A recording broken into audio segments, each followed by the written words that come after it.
যুক্তরাষ্ট্র ইরান যুদ্ধ অবসানের লক্ষ্যে সমঝোতা স্মারকের বেশিরভাগই চূড়ান্ত দাবি ট্রাম্পের। আবারও খুলে দেওয়া হবে হরমুজ প্রণালী। হোয়াইট হাউসের কাছে বন্দুক হামলা, গুলিবিদ্ধ এক পথচারী। সিক্রেট সার্ভিস কর্মকর্তাদের পাল্টা গুলিতে আহত অস্ত্রধারীর মৃত্যু হাসপাতালে। সৌদি আরবে আজ 7ই জিলহজ, আগামীকাল শুরু হবে হজের মূল আনুষ্ঠানিকতা। তীব্র গরমে হাজিদের সতর্ক থাকার পরামর্শ। এবং ফিলিস্তিনি পুলিশ পোস্টে ইসরায়েলি বিমান হামলায় 5 পুলিশ কর্মকর্তা ও এক কিশোর নিহত, আহত আরও কয়েকজন।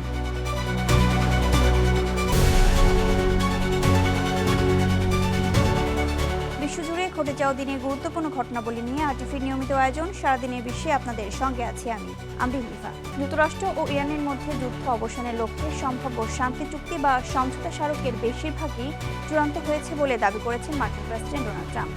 মধ্যপ্রাচ্যের নেতাদের সঙ্গে সফল আলোচনার পর ট্রাম্প জানিয়েছেন, এই চুক্তির আওতায় অবরুদ্ধ কৌশলগত হরমুজ প্রণালী আবারও খুলে দেওয়া হবে। পাকিস্তানের মধ্যস্থতায় চলমান এই কূটনৈতিক তৎপরতা দীর্ঘদিনের যুদ্ধ অবসানে বড় অগ্রগতি হিসেবে দেখা হচ্ছে। আজহার স্বপ্নিলের রিপোর্ট। গত 28 ফেব্রুয়ারি যুক্তরাষ্ট্র ও ইসরায়েলের যৌথ হামলার পর মধ্যপ্রাচ্য জুড়ে তীব্র সংঘাত শুরু হয়। দীর্ঘদিন ধরে চলা এই যুদ্ধ অবসানে অবশেষে একটি বড় ধরনের অগ্রগতির ঘোষণা দিয়েছেন মার্কিন প্রেসিডেন্ট ডোনাল্ড ট্রাম্প। তিনি জানিয়েছেন, দুই দেশের মধ্যে একটি শান্তি চুক্তি বা সমঝোতা স্মারক এখন চূড়ান্ত পর্যায়ে রয়েছে।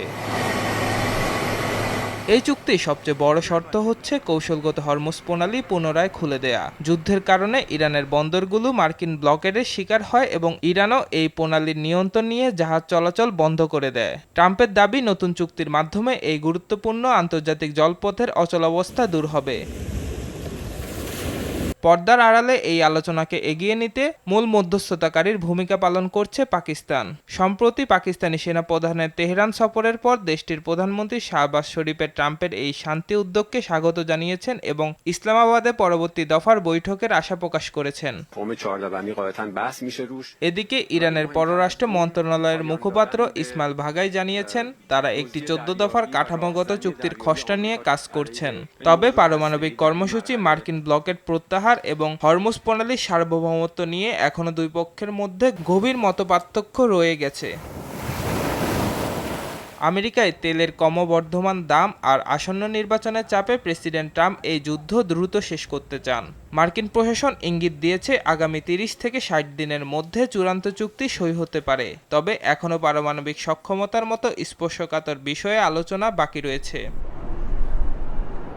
হুমকি আর পাল্টা হুমকির পর ট্রাম্পের এই কূটনৈতিক ইউটার্ন মধ্যপ্রাচ্যে স্থায়ী শান্তি ফেরানোর একটি বড় সুযোগ তৈরি করেছে। তবে এই ঐতিহাসিক চুক্তি শেষ পর্যন্ত বাস্তবায়িত হয়ে বিশ্ব অর্থনীতি ও রাজনীতিতে স্বস্তি ফেরাতে পারে কিনা তা আগামী দিনগুলোর আলোচনার উপরই নির্ভর করছে। আজহার স্বপ্নিল, আরটিভি। যুক্তরাষ্ট্রের প্রেসিডেন্টের বাসভবন হোয়াইট হাউসের কাছে গোলাগুলিতে এক বন্দুকধারী নিহত হয়েছে, আহত হয়েছে আরেক পথচারী। স্থানীয় সময় শনিবার সন্ধ্যায় 17th স্ট্রিট এবং পেনসিলভেনিয়া এভিনিউ নর্থ ওয়েস্টের কাছে এই ঘটনা ঘটে। সে সময় হোয়াইট হাউসে থাকা সিবিএস, বিবিসি সহ একাধিক গণমাধ্যমের কর্মীরা 15 থেকে 20টি গুলির শব্দ শোনেন। সিক্রেট সার্ভিসের বরাতে এএফপি জানায়, হোয়াইট হাউসের কাছে নিরাপত্তা চৌকিতে গুলি ছোড়ে ওই বন্দুকধারী। পরে সিক্রেট সার্ভিসের কর্মকর্তারা পাল্টা গুলি ছুড়লে বন্দুকধারী আহত হয়। গুলিবিদ্ধ সন্দেহভাজনকে হাসপাতালে নেওয়া হলে চিকিৎসাধীন অবস্থায় তার মৃত্যু হয়।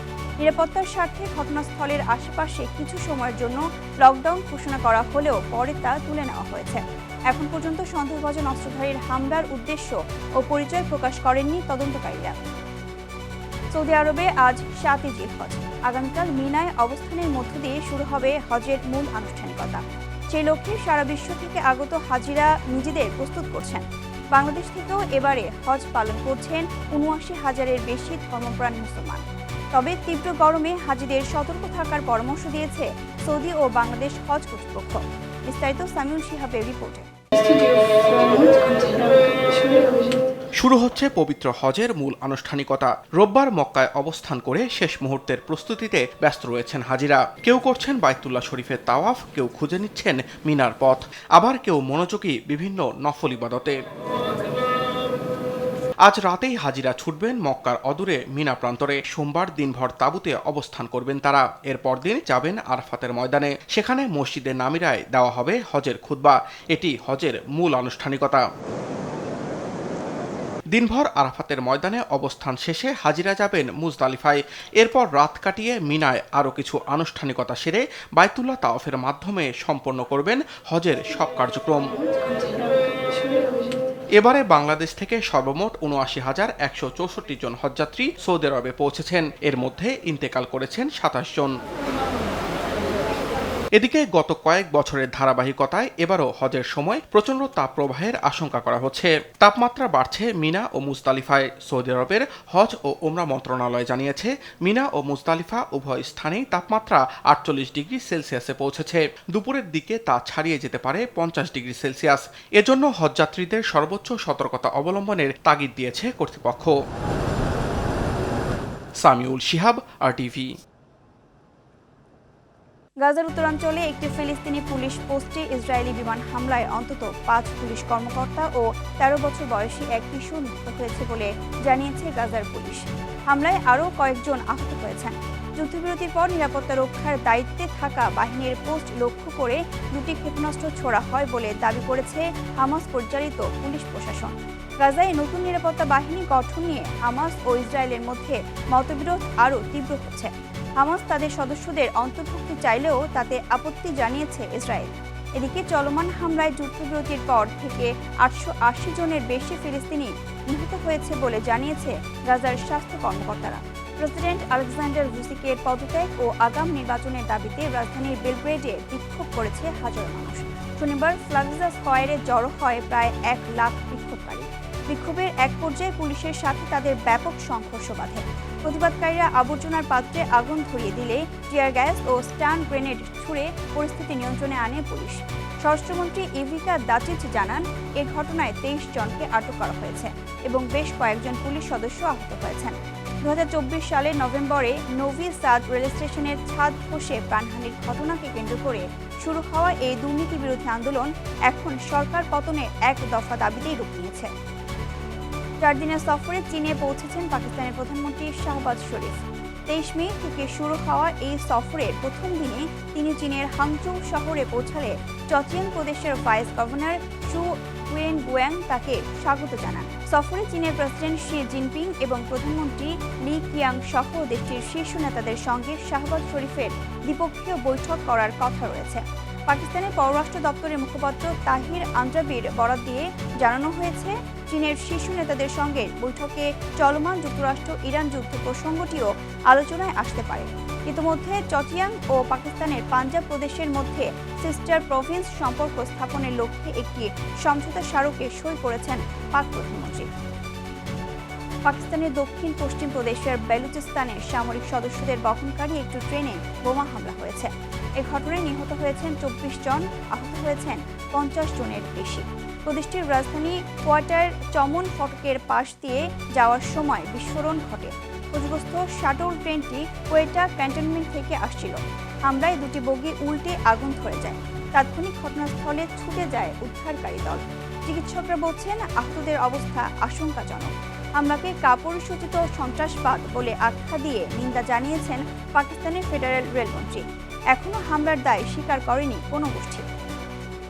দুর্নীতির একাধিক অভিযোগে স্পেনের প্রধানমন্ত্রী পেদ্রো সানচেজের পদত্যাগ দাবিতে রাজধানী মাদ্রিদে হাজারো মানুষ বিক্ষোভে নেমেছে। কর্মসূচি চলাকালে বিক্ষোভকারীদের সঙ্গে সংঘর্ষে অন্তত ৭ জন পুলিশ সদস্য আহত হয়েছেন। মার্চ ফর ডিগনিটি নামে আয়োজিত এই বিক্ষোভে বিরোধী দল পিপলস পার্টি ও কট্টর ডানপন্থী ভক্স পার্টির নেতারাও অংশ নেন। এক পর্যায়ে কয়েকজন বিক্ষোভকারী প্রধানমন্ত্রীর সরকারি বাসভবনের নিরাপত্তা ব্যারিকেড ভাঙার চেষ্টা করলে উত্তেজনা ছড়িয়ে পড়ে। এদিকে দুর্নীতি ও অর্থ পাচারের অভিযোগে সাবেক প্রধানমন্ত্রী হোসে লুইস রদ্রিগেজ জাপাতোরের বিরুদ্ধেও তদন্ত শুরু করেছে আদালত। তবে সব অভিযোগ অস্বীকার করেছে সংশ্লিষ্টরা। স্পেনের বিলবাও বিমানবন্দরে স্মুথ ফ্লোটিলার অধিকার কর্মীদের স্বাগত জানাতে এসে পুলিশের সাথে সংঘর্ষে ৪ জন আটক হয়েছে। শনিবার ইসরায়েলের বন্দিদশা থেকে মুক্ত হয়ে তুরস্ক হয়ে ফিরে আসা ৬ অধিকার কর্মীকে অভ্যর্থনা জানাতে বিমানবন্দরে জড়ো হন তাদের সমর্থকরা। এক আত্মীয় এক কর্মীর দিকে এগিয়ে যেতে চাইলে পুলিশ বাধা দেয়। যা পরে হাতাহাতিতেই রূপ নেয়। পুলিশকে লাঠিচার্জ ও কয়েকজনকে মাটিতে চেপে ধরতে দেখা যায়। সরকারি অবাধ্যতা ও পুলিশকে আক্রমণের দায়ে 4 জনকে গ্রেপ্তার করা হয়েছে, যাদের মধ্যে 2 জন সদ্য ফেরত আসা কর্মী। ইতিমধ্যে পুলিশি অ্যাকশনের তদন্ত শুরু হয়েছে। একই দিন বার্সেলোনায় নিরাপদে পৌঁছেছেন 20 জন অধিকার কর্মী। কঙ্গোর মংবোয়ালো শহরে একটি ইবোলা চিকিৎসা কেন্দ্রে আগুন দিয়েছে উত্তেজিত জনতা। মৃতদেহ দাফন নিয়ে ক্ষোভ থেকে এই হামলা চালানো হয়। এতে কোনো হতাহতের ঘটনা না ঘটলেও আতঙ্ক ছড়িয়ে পড়ায় সেখান থেকে পালিয়ে নিখোঁজ হয়েছেন অন্তত 18 জন সন্দেহভাজন রোগী। এর আগে রুয়ামপাড়াতেও আরেকটি চিকিৎসা কেন্দ্র পুড়িয়ে দেওয়া হয়। পরিস্থিতি নিয়ন্ত্রণে সব ধরনের সামাজিক জমায়েত নিষিদ্ধ করেছে কর্তৃপক্ষ। বিশ্ব স্বাস্থ্য সংস্থা WHO জানিয়েছে, কঙ্গোয় এই ভাইরাসের ঝুঁকি এখন অনেক বেশি।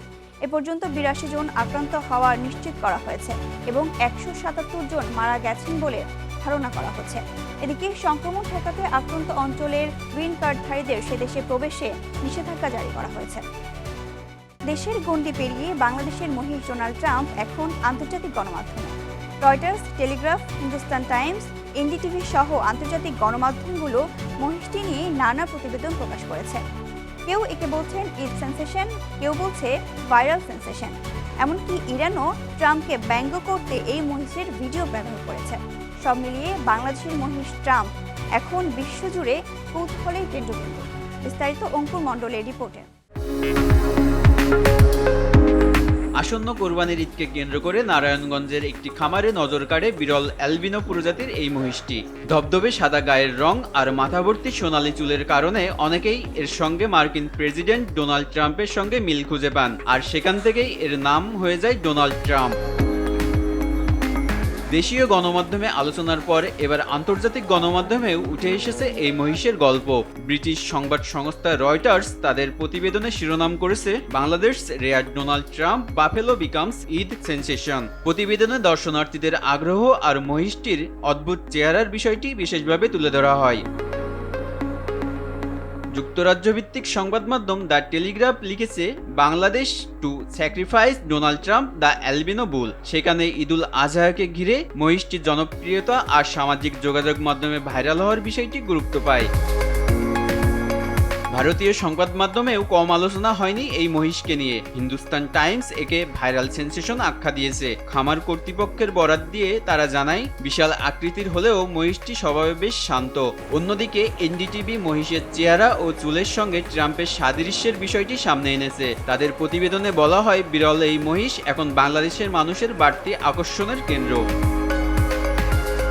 এছাড়া ভারতীয় সংবাদ মাধ্যম সানডে গার্ডিয়ানও মহিষের জনপ্রিয়তা নিয়ে আলাদা প্রতিবেদন প্রকাশ করেছে। সেখানে উল্লেখ করা হয়, ঈদুল আজহায় কোরবানির জন্য প্রস্তুত করা হচ্ছে মহিষটিকে। অন্যদিকে রুশ সংবাদ মাধ্যম RT দাবি করেছে, অতিরিক্ত দর্শনার্থী আর প্রচারণার চাপে মহিষটি নাকি কিছুটা অস্বস্তিতে পড়েছে এবং খাবারে অনীহা দেখাচ্ছে। শুধু গণমাধ্যমেই নয়, চলমান যুক্তরাষ্ট্র ইরান উত্তেজনার মধ্যেও আলোচনায় এসেছে বাংলাদেশের এই ডোনাল্ড ট্রাম্প। ইরানের সামাজিক যোগাযোগ মাধ্যমেও মহিষটির ভিডিও শেয়ার করে মার্কিন প্রেসিডেন্টকে ব্যঙ্গ করার ঘটনা দেখা গেছে। এমনকি কিছু পোস্টে রসিকতা করে বলা হয়, ট্রাম্পের সঙ্গে তুলনা করায় নাকি মহিষের মন ভালো নেই। অঙ্কুর মণ্ডল, RTV। আর এর সাথে শেষ করছি সারাদিনের বিশ্ব। RTVর সাথে সংযুক্ত থাকুন, মতামত জানান RTVর সামাজিক যোগাযোগ মাধ্যমগুলোতে।